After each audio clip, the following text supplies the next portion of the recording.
fun, you know. Yeah. Anyways, we should. Yeah. Well, I'm already recording, so Oh, that's I fine. don't have to say we should start because We have. in a way we already have. I know. But I should do an introduction, so I'll stop. Okay. Hello and welcome to Hump Day Hymns. My guest today is Al Torrance. Al Torrance is a musician. He's a union guy. He's a sound guy. He's a guitar player. He's a technical wizard. And Wow. I've known Al for, I was trying to figure out how long. So it was my wife actually probably introduced me to the Worms 27 years ago. Wow. So and then she actually knew John. Yeah.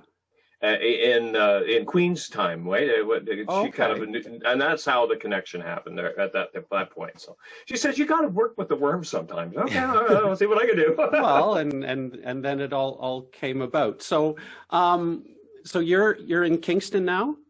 Yeah. My wife dragged me up here 25 years ago, actually, 26 years ago. Yeah, And so I've been here ever since. so where'd you grow up?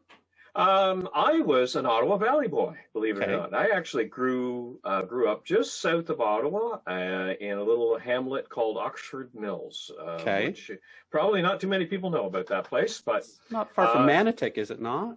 a little farther, actually. It's near Yeah. Kempville, actually. So Okay. if you know where the Kempville is, I was just south of there a little ways. So. My significant other is from Morewood, so I've learned about the greater Ah, Kemptville, Winchester, yes. North Yeah. Dundas area more than I ever thought I would know. My mother's family actually came from the Winchester area, so Okay. so we have some connections to the Winchester area too. So, yep. And then where did your journey take you? First let's back up. I mean, was it a musical household? Like where did music become a big part of your life? Big time. Yeah. Well, believe it or not, my mother and dad never played. They weren't performers at all. They but they at that time frame, house parties were a huge thing. And they would host house parties all through the year, maybe 3 or 4 times a year. They would tear out the kitchen table. They would and they would bring out some benches. And the kitchen would like we lived in an old stone home, and back then those kitchens were huge. They're Yeah. massive, right? You know, because there were farming kitchens at that time. You could have 10 people or 12 people sitting around a table after haying and feeding them, right? So we had this huge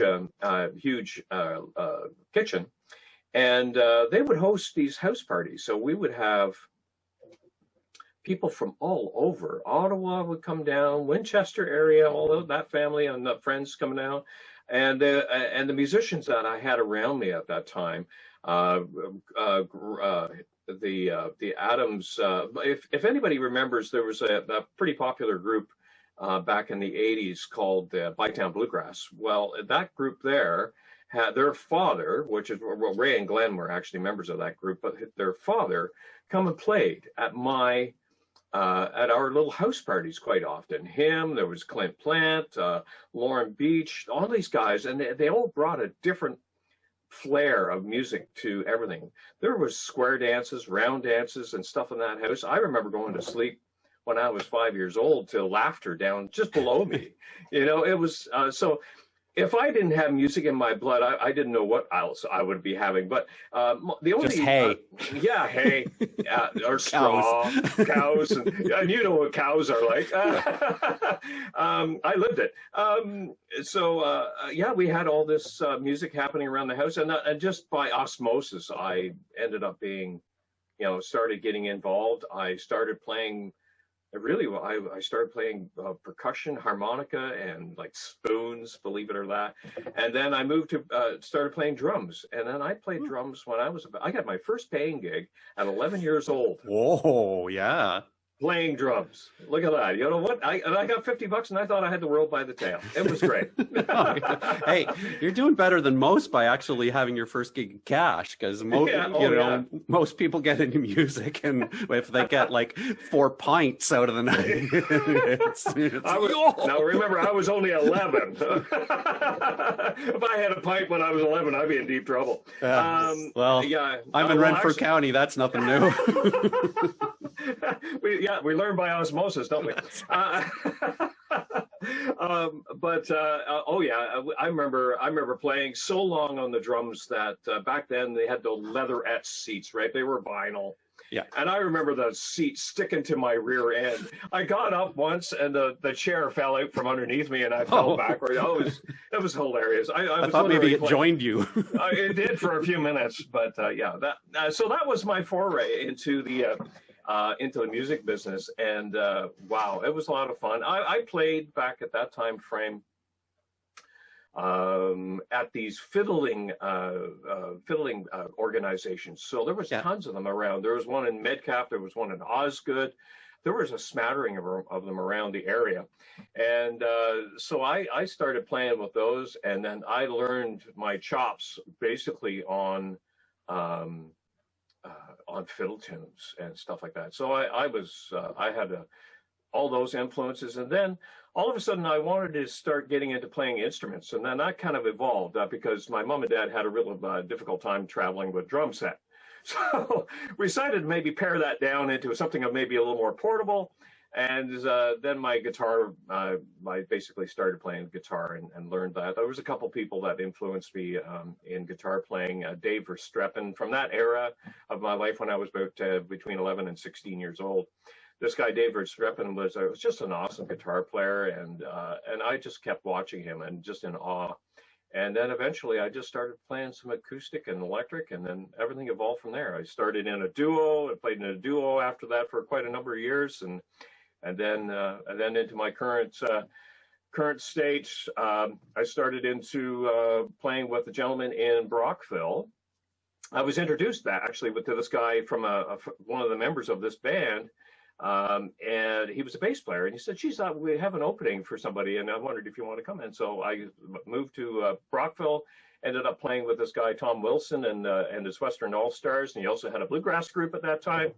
The Border Bluegrass, and I started with them back in the late 80s and played lots of records, all sorts of weird stuff back in that time frame. So yeah, that's a small synopsis. This is probably an old gospel song that a lot of people will probably recognize. And if you want to sing along, it's called "Keep on the Sunny Side," key of D if you're playing along at home. Here we go. 1, 2, 3.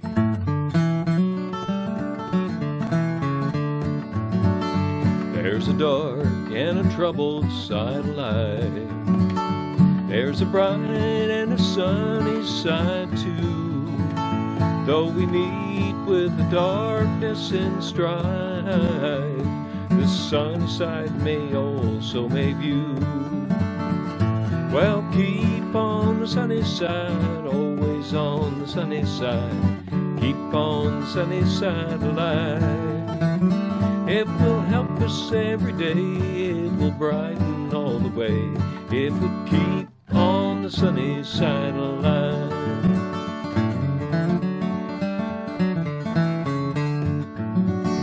In the storm and its fury broke today, crushing hopes that we cherish, oh dear. Clouds and storms will in time pass away. The sun again will shine bright and clear. Well, keep on the sunny side, always on the sunny side. Keep on the sunny side of life.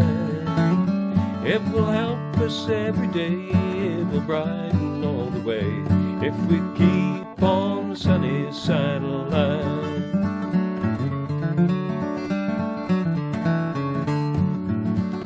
Let us greet with a song of hope each day.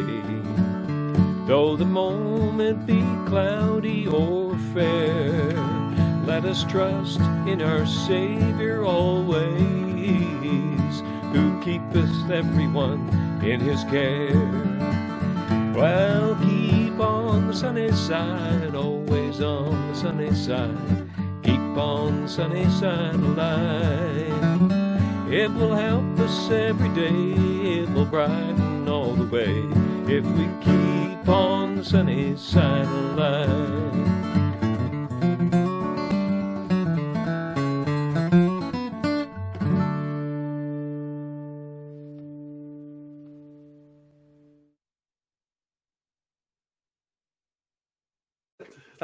That's good. So where in that did you get into doing the live sound?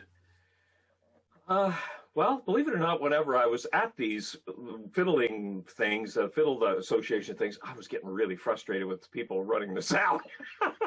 Say, I could do better with my eyes closed here, guys. Really, it's not rocket science. And so, sure enough, I picked up a little PA system, and I just started evolving. I was into PA. I was a geek nerd back in the when I was in high school, so I had all sorts of weird amplifiers and stuff like that, just piling up. I was a hoarder, basically, at that time frame. And, have you got over that? No, I'm still a hoarder, but it's more organized now. Yeah. That's the thing. Okay. Yeah. They all have road cases. Yeah. And they're in trailers. Yeah. They're nesting. Yeah. All I have to do is pick up and take my hoard with me. That's what I have to do. Anyways. So yeah, I basically just got disgruntled, and I thought, oh gee, I can probably do this better. And it's amazing how that evolution happened. I started really getting into it probably in the 90s so I've been in business since the 91, 92. And then I just started working with these little gigs, little festivals, and then my first big festival was a multicultural festival in Brockville. What a great place to really learn your craft very fast, because they gave me no time whatsoever to do changeovers, and I would get exposed to all sorts of eclectic music, like East Indian, Swiss. I was just like, here's an instrument. How do I mic it? Right? Yeah. So I really carved my niche on that, and then I started getting attached with I've been with the Stewart Park Festival. It's probably one of my longest running festivals I've been with. 27 years, I think, as I've been with them. So, and then Stewart Park Festival was just like a big multicultural festival. I got everything thrown at me there, which was So I learned my craft basically from those roots. Well, and I'll throw in for both the viewers, listeners, and just to grease your wheels a little. One of the things that you do better than so many guys who do sound across the country is you have a way of thinking simply. I don't know if that's just evolved over time, but you don't look for necessarily the elegant solution to miking the Swiss yodeling troupe. You look for the simple way to get it set up and get the sound out. I call it combat mixing, basically. That's probably a good... And again, I learned that craft very quickly by quick changeovers, doing bluegrass festivals. Oh my goodness, bluegrass festivals, you have 5 minutes between bands to change stuff over. So you really had to understand the instruments that you were miking. And don't a lot of the bluegrass bands like a different style of miking, like that single mic? And that was a huge challenge to learn how to get that dialed in fast and make it work, right? So there's so much, I don't know, that there was a lot of trial and error. Like, there's physics involved there too, my gosh, and physics and Mother Nature. Oh my goodness. My rule of thumb is the only thing that's consistent in the sound business is inconsistency. Oh, I was going to say feedback. That'd be number 2. I don't get paid for feedback, though. That's the problem. That's too bad. But anyhow, so I learned so much from those things, how to get things mic'd up quickly. Where's the best place to put a mic? And I listen to musicians, too, because a lot of musicians know where to put the microphone. They say, well, my instrument sounds really good if you put this here. Right. So I learned a lot from them as well. And being in the recording studio. I spent some time in the recording studio back in the mid 80s, recording a couple albums and stuff like that. So that influence has also helped a lot because I understand the principles behind where you put a mic and how to get the best results out of it. Yeah. But studio and live are two different beasts. They are really, really two different beasts. You can't take the applications that you use in the studio and put them on stage. Not all the time. It just it won't work for you. You'll come crashing down very quickly. Well, see, the other story I was going to throw out there is my favorite Al sound story involved our producer Andy Thompson, who's a wonderful keyboard player as well. Yep. But he is absolutely, as you say, a studio sound, a recording engineer. That's right. And so we were doing a gig, I think it was in Brockville, maybe at the theater there. That's possible. At the time, he had just switched to using his own little Mackie or Behringer board to have so that he could have his own mix. Absolutely. Right. And he explained, and again, you two were talking Latin to me, and it was wonderful. But Andy described it, well, I want this, if you could just give me a flyback line with this, this, and this, and then I can do a submix here and put in my own, and then that's what I usually use. Yeah. And you looked at him with a smile on your face because Yep. you got to make the artist happy. Yep. And then you said, why don't you do this? I'll just send you this. Yep. And Andy looked absolutely perplexed and said, yeah, that'll work. And then he stewed the entire night because he'd never thought of that. It was fantastic. Oh, that's awesome. Oh, well, I'm sorry that he stewed. That wasn't my intent. But he always finds, that's the way his mind works. I want this to be perfect. I want this to be elegant and perfect. Yeah. And in combat situations, but you have to. Sometimes you have to think past that. But his solution probably worked. Oh, totally, yeah. But not necessarily. I don't know if you remember this situation, but vaguely might have worked better. Don't know, but it certainly wasn't simple. No. And I know from working with him for 20 years, he never thinks simply. Yeah. I think if I remember correctly, I think he was wanting to have all the vocal. Yeah, that was in Perth. I remember this now. Okay. That was the Perth performance that I first did with you guys, and then Andy was there. He was recording. He had his binaural microphone sitting out in the audience, getting the audience perspective and all that stuff. I remember that vividly. And he was wanting to do what? He was wanting to take each one. He was wanting to do a full board mix. So he wanted me to split the signals so that he was able to actually mix everything. Yeah, I remember that a little bit now. He was wanting to do a separate console mix. And I think what I did was I just put a splitter in. I had a splitter snake, and I just patched them all in very quickly. Made it very simple for him, right? So, yeah, I remember that very well. That was probably I think he was taking some of those recordings and making one of your first albums. With that. I think it might have been our first live album. Anyway, so the other thing that we haven't gotten into is somewhere along this winding path of music, both front and in front of the stage and on the stage and behind the stage. You got involved with the Musicians Union. Yeah, that was purely because I was getting into recording at the time. The gentleman I was talking about, Tom Wilson. This ties all into Tommy's era. Tommy and his group were all members of the association, and then at the time, in order for me to play with the group, I had to be a member. Right. So it was kind of a class. It was a big deal for me. I said, "Oh wow, okay, all right, I'll be a member. That's not a problem." And it was like super cheap to join up at that time frame, so it wasn't a big issue. I was making $50 playing drums when I was 11. That's right. You had this just lying around. Yeah, I know. It's just pick it up and put it in there. Anyways. So yeah, I joined up back in the mid '80s, and then I kind of blobbed along, and all of a sudden I was getting kind of more interested in the workings, the how the cogs and the wheels were working at that time frame, and then I got called in. They said, "Well, would you like to run for vice president?" I said, "Oh, okay, sure." Why not? Give it a try. And I really liked the old guys that were around there. There were some really cool guys. There were some jazz guys, Bruce Kerr and Stu Patterson, Ross Phillips, Echo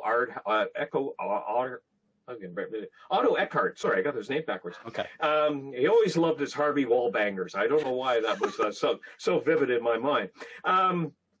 Anyways, those old jazz guys were just a huge influence on so many people in town, and they were such great guys. And I loved sitting around listening to their stories. And so I got involved that way, and then within a matter of a year, I was the president. I went, holy crap, what happened here? And I think I took maybe about 1 or 2 years off being president, and then I was back on. So I've been a president probably like most of the 90s right up to now.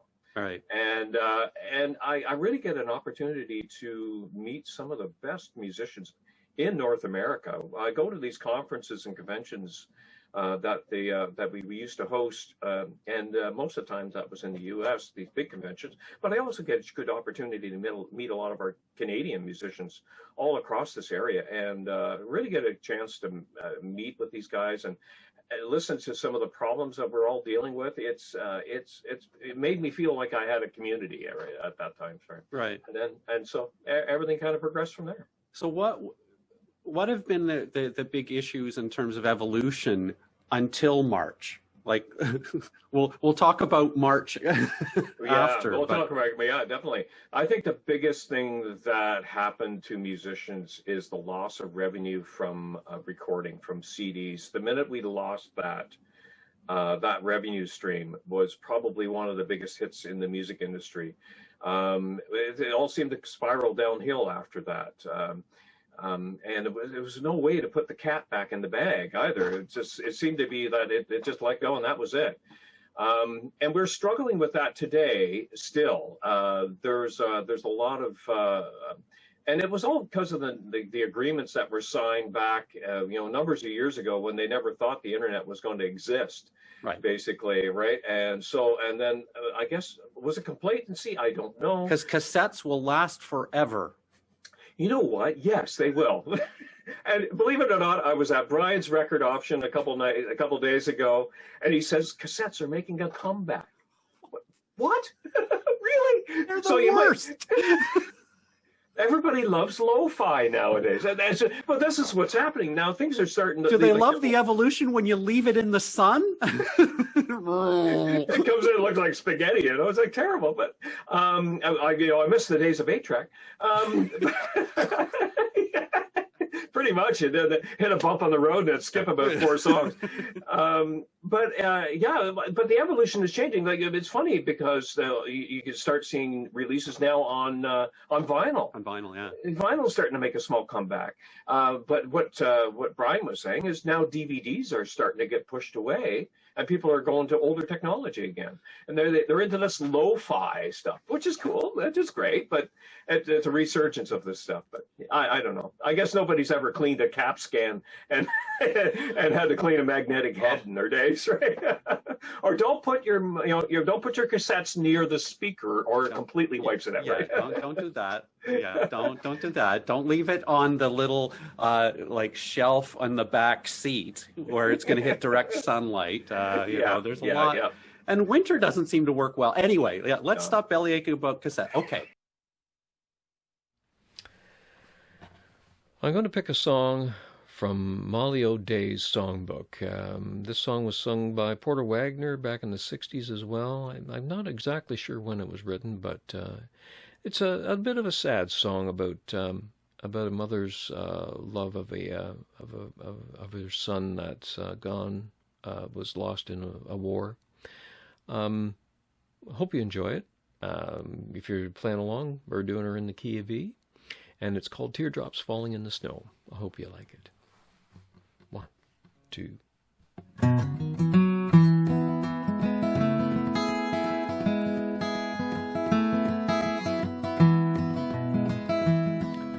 Page by page our lives are written in the Master's book above, wondering if he makes an entry for each darling mother's love,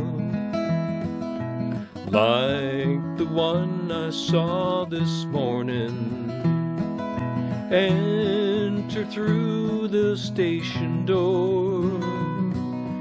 She was crying, softly crying, teardrops falling in the snow. As she came up to the window, passing me a letter through, she was waiting for a casket, one draped in red, white, and blue. Then she said she'd wait outside, sir. Soon I know your train will blow. I could see her through the window, teardrops falling in the snow. Then the whistle of the engine broke the silence of the air. As the train was slowly stopping, upon her lips I saw a prayer. On the box there was a number, and the name was right below. As she looked upon the casket, teardrops falling in the snow. There's a nude-made grave awaiting, and its depths are dark and cold, just to claim this mother's darling. War for horror has taken toll, but I'm sure they'll meet up yonder, where God's children always go. And I always will remember teardrops falling in the snow. And I will always remember teardrops falling in the snow.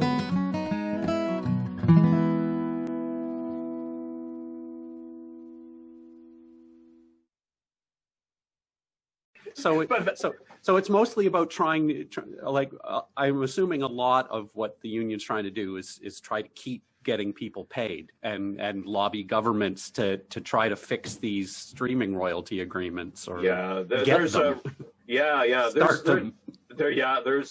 actually some changes that are in the works. They're trying really hard with the copyright companies to change those things around. And try to start monetizing on those things, the streaming companies, they just don't get it. They take a lot of the money. They get it. Oh yeah, they get all of it. That's the problem.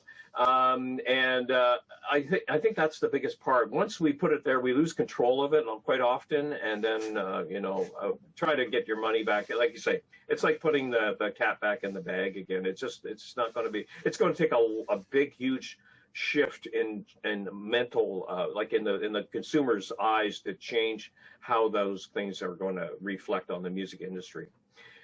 There's only so much grants and government grants that musicians and artists can ask for. There's got to be a point where music can almost try to be self-sufficient in some way, so that we're not always going and asking for grants. And I think that's the key. We need to get our merchandise, get our goods back into our hands, and a lot of people are doing that. They're changing that way of thinking. Artists are bringing it back now. You could see some of these large touring companies with that. They'll have a 50-foot trailer, and they're printing their own T-shirts in the back of the back of the trailer, right?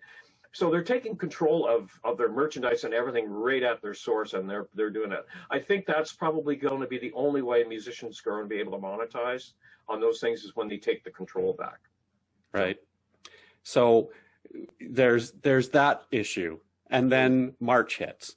So what's going on both from the union standpoint and just from you personally? Like, obviously a lot of work has dried up, or yeah, it's been rough. We've lost a lot of work this year, and musicians have been hit super hard. It's been, how do you play or perform when you're not allowed to gather? Music is probably one of the more key elements to bring people together in any industry, for that matter, other than presidential elections. So I guess we have to have a presidential election in order to play music. I don't know. Well, he obviously wants another one. yeah, no kidding. Yeah, since that March hit, it's really put a damper on a lot of things. We have, I think now musicians are trying to think outside of the box and moving online. To do their stuff, and it's a dangerous slippery slope as well with online stuff. Yeah, that you have to be careful what you're doing, because once it's out online, if you don't have control of it in some form, you can't monetize from it, and then you're just perpetuating the poverty in the music industry. Really, that's what's happening. And sadly, I've seen this happen even with some of the people that are trying to bring live music back. There's a couple of people around the area that were having performances during the summer, and they were saying, okay, come and play at my place and I'll pay you $50 and you can throw out a tip jar. And I went, okay, well, it costs $50 just to put gas in your car. So in theory, you're in the hole before you even get to the gig. And then you ask for tips, which is, like anything else, is begging for money. My sense of feeling, okay, you're going to give $50, every day to pay for somebody to come in. Why don't you store that money up and give, wait for 3 days and give a musician $150, where you'll make more impact. You'll have money to go home with, to buy groceries and those kinds of things. So I think the people's mentality think they're doing great in the short term, but they're actually creating more problems. And we're trying to educate people to change that thinking process. It's hard because I mean, even like pre-COVID, I had usually through that source of all demonic words, Facebook, but arguments with people about, like, musicians, whether they should even be part of the union, because again, if you're not making any money, to be told, okay, I have to pay this much at the beginning of the year and then this percentage of my thing, and then so if someone like me comes along and says, yeah, that's a drag because you've worked hard to even get to that level of income, but remember the guys who worked before to get it to that level, because if you're not fighting for that, then it just keeps getting pushed down. And that's so true. Well, maybe I have that attitude because I grew up in Hamilton, which is a very union town. It totally is. And so there's that more collective attitude. Here's a great example of what our musicians did. Because when they brought the CERB program out at the beginning of April, they left out a key thing, and then they capped it, like you said, $2,000, and that was it, right? But we were said, what happened to all of those musicians that could still teach from home? There was the ones that could still use Skype or what we're doing today is Zooming, and still make a little bit of money at home. You're going to penalize them, because if you make anything over $2,000 or make over any money at all, they're going to claw that whole $2,000 back. Yeah. If it wasn't for the musicians union to come up to the government and say, look, we need to have a little buffer in there to allow people to make some money so that the gig economy can still survive in some form. And so hence the reason at that time frame, they actually put that clause in to give you $1,000 buffer, that you could make a little money and also collect your CERB, and that was that was our union coming right to play right there. Yeah, they were making changes and making differences. So being a part of not so much a union, but like an association or something like that, we have a collective voice, and sometimes those collective voices have better ways of accessing upper levels of government. So that's what we are trying to do. And believe it or not, we do we're quite good at it. But the problem is we don't publicize it as well as we should. And that's a typical thing with most musicians. We just want to play. Yeah. We don't care about the business side of it, right? So it's a music business, and there's a reason for that. Yeah. Absolutely. Well, let's try. You're being very positive. Let's try and be positive going forward. What, like, is there things in music, be they gigs or be they styles of music that are exciting you after all the years you've been at it? Like, are there still artists that you hear and go, "Holy crap, that's good. I've never heard that before." Yeah, well, that's one of the things that you know what you get down into the YouTube rabbit hole. We all know about it. We all do it, right? And it's as bad as watching, binge watching Netflix. But I've stumbled onto a couple people that I've never thought I would listen to and things like that. Pokey Lafarge is this guy that I don't know if you ever heard of him. I've heard the name, but I don't. Yeah, I was listening to his stuff. It's like really alt country, old style, New Orleans jazz, that kind of, and really I love his style. He's got charisma and stuff like that. So I've had some really good luck with picking up on a few things like that there. But not only that, there's a software that's available called Jamulus, Jamulus, and if you ever check it out, it's free. If you have an audio interface, so like what I have here, one of these things, which is I'm not trying to advertise for Roland, but any one of these will work.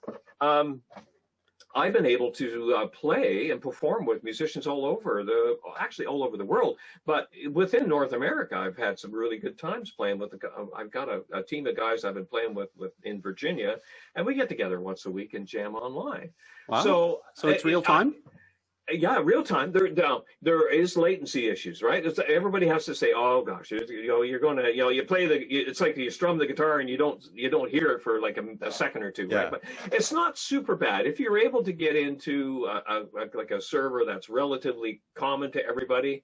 It's quite passable. You can play. Okay. You can actually perform. So we've had some fun jamming out with those guys, and I start seeing more Canadian people starting to show up. So it's kind of cool. It's kind of cool. So if you check it out, it's worthwhile. And if you have an audio interface and a microphone and a good set of headphones, you're off and running, really. So yeah. I do, but the audio interface, we talked about this previous. that's the next bit of money I have to throw out the door. Yeah, exactly. Whatever. Yeah, it's evolution. Yeah, because I have a couple friends who are music teachers, and spent the whole summer trying to figure out how they were going to teach in the high school situation. Right. Yeah, and there was that's my wife is a chorus. She sings with a chorus, and they tried the Jamulus thing out, and they actually were successful quite a few times. Right, they got like a little quartet. Like barbershop kind of stuff, and so they used Jamulus during the really heavy duty lockdown time frame in order just to get and sing together a little bit. The only problem at that time was that there was at the beginning there was very few servers that were up and running in North America, and now there's hundreds of them now. Okay. It's like exploded. So if you can't find a server that's close to you, then you're probably living way out in the sticks, kind of deal. Because she was looking at and has ended up using Soundtrap. But looked at BandLab, and I think it's called Music First, which I think is more designed for education and things like that. But they're not real time, but they're at least interactive. So, that's right. Yeah. There are things out there, and I mean, it's not perfect, and I don't think it'll ever be. Just because we have a piece of wire, and there's there's the speed of light that we have to deal with. Yeah, physics. Well, and I live out in the country, and it's still like cows and hay and stuff, and the tin can that you're with a little string that I feel like I'm watching YouTube through. So we don't do a lot of. I totally hear you. I totally hear you. The lag for me is the next song. I strum. Okay, that's the opening chord to the next tune. Okay, join up with you later. Yeah, because how true is that? We've tried some virtual choir things even at my church, and the only way I can do it is audio. And there's a whole other learning thing. But at least it was able to try some things. And yeah, you know what? The thing about this pandemic is that it's made a lot of us go outside of our comfort zone. Oh yeah. When it comes to technology, right? Like right here, right? This is totally a comfort zone thing for a lot of people. Had pandemic not happened, I would have waited until I was coming to Kingston to try to do this, and probably wouldn't have been doing this. And and when we did, so my band, The Worms, Al's, worked hard and got a series of Musicians Trust concerts. I'll give you a quick synopsis. Not all of it, there's what they call the Music Performance Trust Funds, and this was one of these agreements that was given back in the late 30s and 40s, because at that time frame, people would stay home and listen to the radio. Yeah. Right, so we're basically in the same problem. It's like that we taken the 20s, 30s, and moved them into the 21st century. And so what this organization did was that the AFM at the time decided to take a little bit, to go to the recordings companies and say, look, we got this problem. We got people staying at home. We need to get them out. Can you take a little bit of money off of every album sale, put it into this arm's length agreement group called the Trust Fund, the Music Performance Trust Fund, and then what we'll do is we'll take money out of that and pay musicians to go play, and don't charge the public to come and see you play. They said fine, and they agreed to it at that time frame. Amazing. The Trust Fund back in probably the late 80s, early 90s, almost 25 to 30 million dollars at that time frame, which was like almost 50 million now, would get filtered into this trust fund at that time frame. There was that's how the Stewart Park Festival got its funding in its original years. Riverfest we had in Brockville for quite a number of years in the early times. It was all totally funded with NPTF money. So NPTF was a huge starter for a lot of these small festivals at that time frame. And then as the music industry ebbed and flowed, like all the hard copy CDs, because they would actually base their funding from actual CD sales or album sales, right? Right. Guess what happened, right? The bottoms tanked, right? And all of a sudden that fund wasn't getting any money at all. They were at the point of almost dissolving the fund back in as soon as, probably 5 years ago. They were all contemplating about folding it up and putting it away. And at the time, the AFM says, I think we need to do something here. We need to see either we'll find a way to get money back into this fund and get it going again. They finally got some streaming companies to agree to putting a little bit of money in there. Okay. And it took a lot of arm twisting, And it's not the big guys, unfortunately. These are all the little small ones that are that these streaming. But believe it or not, with these small agreements, they were able to get, I think, last year, $1.9 to $2 million into the fund. And they're projecting next year with an external growth somewhere around $8 million next year. So we have all this flush of cash to go and put out on shows. Thank goodness, because that's what we're doing. We're putting on free shows on Facebook Live, and we just recently opened up YouTube now, so we can do YouTube. Okay. So it'll be great. It'll be awesome. But it'll be at least an option for musicians to get out, play to their fans, and get out and play. Yeah. And safely too. Yeah. But all I was going to say about that, which I found really funny, is before we did our show, I'm looking at your gear, and a year ago wouldn't have cared. But now we've priced every one of those things at our church. And it was like, the Black Magic video. Yeah, that's a good one. And that allows you to use those cameras. Oh yeah. That's right. Yeah. But for us it was we need an owl behind the board.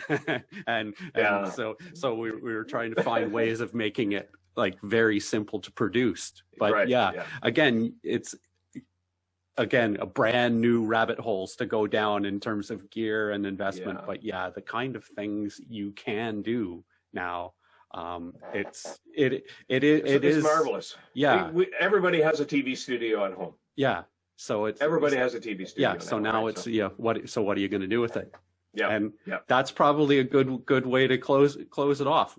It's there, people. What are you going to do with it? Yeah. Don't forget the Worms are going to be recording today or tomorrow. Recording. You might want to leave pretty soon. Hopefully we've recorded well before this is going to go up on YouTube. And hopefully I made it in time. We're doing another one in Gananoque, but they're not doing live. They're pre-recording and then presenting it. Yeah. Maybe I shouldn't tell that.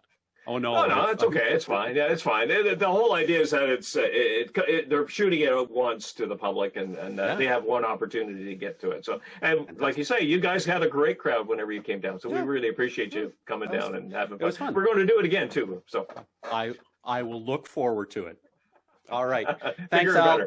Take care of yourself. All the best. Take care. Great to see you too. All the best. Say hi to the gang. I shall. Now. Bye. All right, here we go. We're going to play a little bit of I Fly Away in the old key of E, if you're anybody who wants to play along at home. Here we go. 1, 2, 3, 4. 1, 2, 3.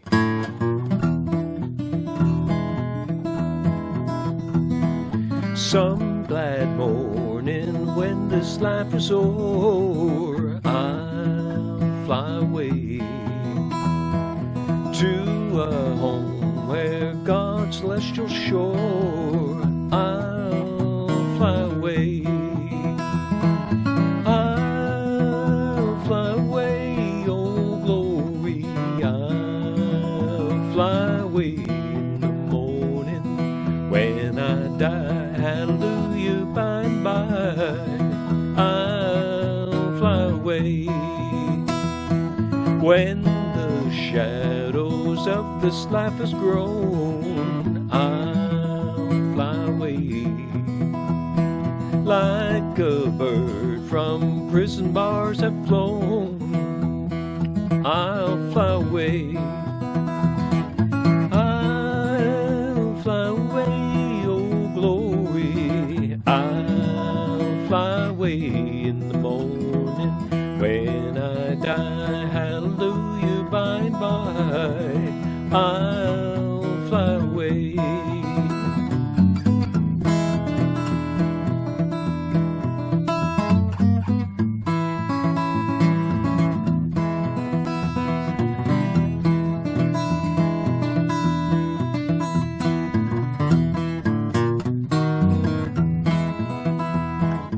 Oh, how glad and happy we will meet. I'll fly away. No more cold iron shackles on my feet. I'll fly away. I'll fly away, oh glory. I'll fly away in the morning when I die. Hallelujah, by and by. I'll fly away. Just a few more weary days and then I'll fly away to a land where joy should never end. I'll fly away. I'll fly away, oh glory. I'll fly away in the morning when I die. Hallelujah, by and by. I'll fly away when I die. Hallelujah, by and by. I'll fly away.